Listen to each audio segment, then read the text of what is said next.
Today in Health Next Tips. Unlock the power of skin-to-skin contact for happy nursing.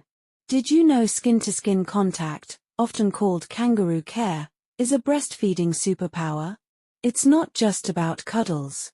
Skin-to-skin helps regulate your baby's temperature, heart rate, and breathing, making them calmer and more alert for feeding.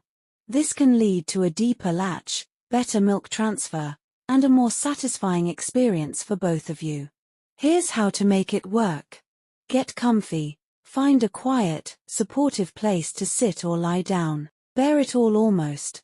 Undress your baby down to diaper and remove your shirt or bra, if comfortable. Snuggle close.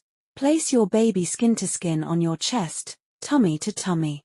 Let nature take its course. Your baby's natural rooting reflex will kick in, helping them find the breast for a good latch.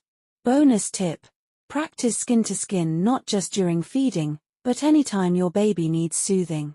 This strengthens the bond between you and promotes a more positive breastfeeding journey. Thank you for watching our Health Next tips, and don't forget to subscribe before you watch the next video.